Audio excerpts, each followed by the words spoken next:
a team that can adapt to regardless of the situation. So like a team that can cope with a low block, but a team that can also cook on the transition. Because I'll be real, like as in, for me, like Antony, but with all the other players, I'll be honest, like.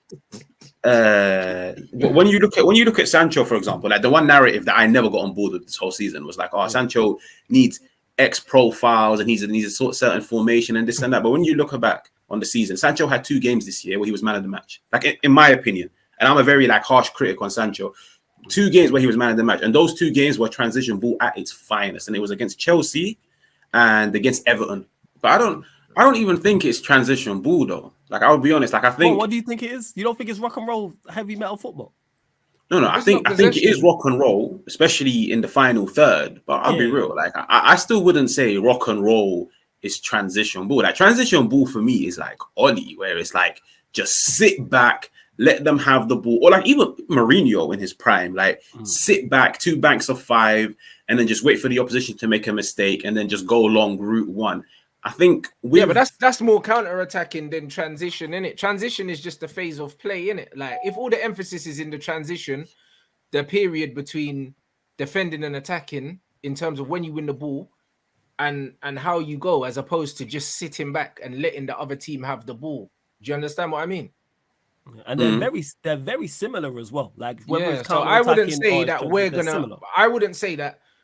For instance, transition football is what Liverpool play. They don't sit back and let teams have the ball, but they very much press aggressively. And then in the transition is when they kill you, innit? But it's still transition because when they have the ball, they're kind of more happy for you to have the ball than them have the ball. Like how many times do you see them score goals by having the ball?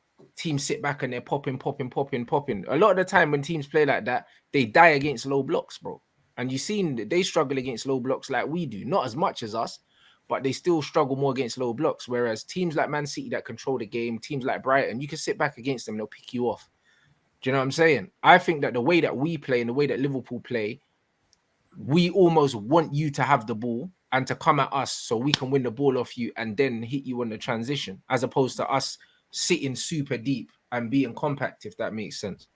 Yeah. So maybe transition the wrong word. Maybe it's just like high energy. It's more heavy metal. It's more rock and roll. That seems to be the way we're going. Which is I get that leads in that's probably a better way to describe where it seems he's trying to go. Is high energy, rock and roll. And again, I have no issue with that style. I get that. But I think like in today's game, you need high energy, whether you're top of the league or the bottom. But I think 100%.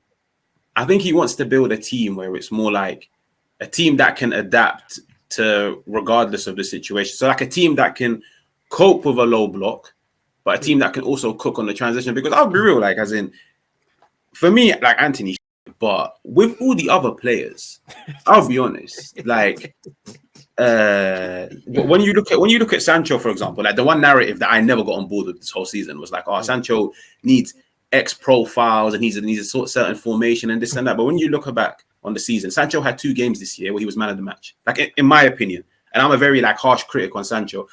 2 games where he was man of the match, and those 2 games were transition ball at its finest, and it was against Chelsea and against Everton. Sancho's got it in his locker to like cope with like high energy, high pressing, carrying the ball long distances. So does Antony. It's just these men pick and choose when to perform, and it's just in the final third they don't have that killer edge that Liverpool have.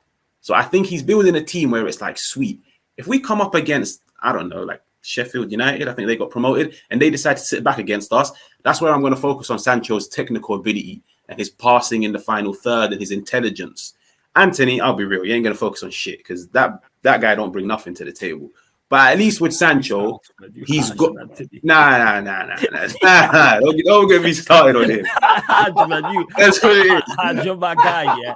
How we gonna be so heavily critical on Antony, but then be with the Mount thing? No, bro. Because at least with Mount, I could at least give you 2-3 things that he gives me.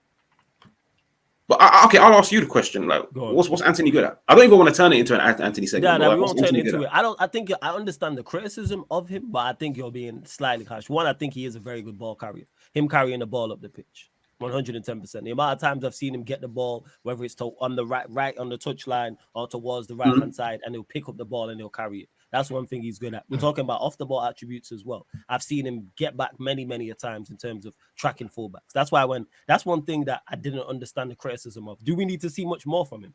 Absolutely. But when he didn't play, and it was more, that's my biggest issue with him, was his availability. Yeah, what he does off the ball is underrated. That was a big issue. It was. And score, and a few times in the season as well, where big moments he scored goals.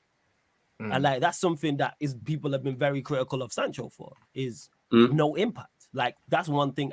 Again, does he need to add so much more? Yes, but I've seen enough in this first season where I go, all right, I'll give you a second season. I'm not gonna write you off completely, but there needs to be improvements. 100%. No. 100%. Like I said, I'm not saying, yo, it's time to get rid of him or this and that. But I feel like people have sugarcoated the season, because even when it comes to Sancho, it's like this is the best way for me to put it when people love to compare the two. It's like when Sancho has a good game, you see Sancho's quality. You see the passing, like you see that killer pass in the final third. You see the intelligence, you see the movement, you see the selflessness, like you see qualities that are very expensive in today's game. Like just to have a winger that has a killer pass in his locker, you're paying about 30, 40, 50 just for that trait alone. With Antony, it's like, I'll be real. I've always said defensive winger. Like off the ball, he gives man a shift, and I respect him for that. I love his mentality. I'll be real. Yeah. But bro, I can't justify Man United signing for their mentality, because in possession, I don't see killer pass. I don't see dribbling in tight areas. I don't even see consistency. Like when he cuts in and shoots, 1 out of 15 attempts goes in. Like I look at him and I'm like, bro, I'm judging you off face value. Like I don't know anything about you. I didn't sit down and watch Ajax. I don't know anything about this guy, but I'm like, I've watched you and I struggle to see what you're good at besides putting in a shift defensively. And bro, like at the end of the day, you have to bear in mind next season, I think there'll be more focus on Antony and Sancho if they are starters, because you have to bear in mind, if United are going to retrieve possession quicker, it means we're going to get possession to our attacking players quicker than we did last year. And people are now going to have higher expectations of Antony. Like, go on. Like, not to mention the fact that he's one-footed and he's one-dimensional and he can't take on his man. Like, that's he needs to add into that to his game, like in terms of adding more dimensions. But that's being a young winger. So it's kind of like, yes, now we need you to see more, because I actually seen him at times in the latter half of the season actually go down the outside and use his right foot. I remember doing watch-alongs and laughing about it, like, right, this is the second game, third, fourth game in a row. Antony has gone down the outside and swung in a cross or a pass with his right foot. But I think I can't underestimate, like I said, his ability to, we're talking transition, well, we're talking about it, his ability to take the ball from defensive areas into offensive areas as well. Always wanting the ball as well. Like whether he plays well or he's played badly, I remember him. Too many games. My biggest issue with Sancho is impact. I don't remember you playing. Like that's the biggest concern. Like the quality is there with Sancho. Like I hate criticizing him. I'm a big fan of his. Super talented, but impact. There's too many games where it's like, you haven't played. Like whereas with Antony, it's like, I remember you playing bad, or I remember you playing well. I remember, like I legit watch games and I don't remember Sancho.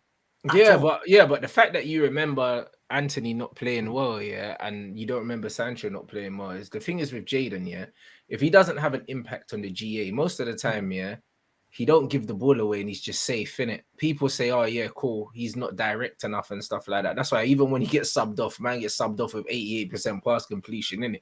Like this is what he does, innit? Like a lot of the time he doesn't do nothing eye-catching, and he don't get the credit for it. With the Antony thing, I just think that Antony's just a bit too predictable, innit? Like that's what it is. He's a bit too one-dimensional, bro. Like Sancho is clearly the better player. Like I don't think anyone's gonna argue that. But the point is, I just think that Antony gives us some stuff off the ball that Sancho doesn't give us. Sancho gives us stuff on the ball that Antony doesn't give us. I think that they can both, play well at this club, but I think it's a lot to do with what's around them as well, bruv. Because they have very particular skill sets, and both of them, they need players close to them, innit? They're not players that can play well in isolation. Like, what's his name? Rashford can play better in isolation. Even a Garnacho, they'll kick it down the line, bruv, and show them studs. You get me? Like Rashford and Sancho and Antony ain't gonna do that. You know what? As much as like they're not gonna do that. The eye-catching to people, the ability to do that as a winger is needed. Because you mentioned it there with Sancho and like him, like I would. But it is if you don't have players close to you. Yeah, do you know what I'm saying? But this is where maybe having a Mount higher up or even maybe a Bruno higher up to connect with them. I feel like Mount's going to play ahead of Bruno. I feel like Bruno's going to play in the. You don't think it'll be role. a 6 and 2/8? You don't think it'll be that? It never is, bro. Even when people say do you think he'll change though? No, but even if it is a 6 and 2/8, there's always one player that stays up higher. We already know. Like it's the same. Like when you play centre back, yeah, there's always one that attacks the ball and one that sweeps in it. Even though you're both playing centre back, everyone's got a role. I think, yeah, that Bruno will be more deep, getting involved, and Mount will play more as a 10, as in higher up, pressing, initiating the press and all that. I don't think Mount's going to play deeper than Bruno. I could be wrong, but I don't think so, innit?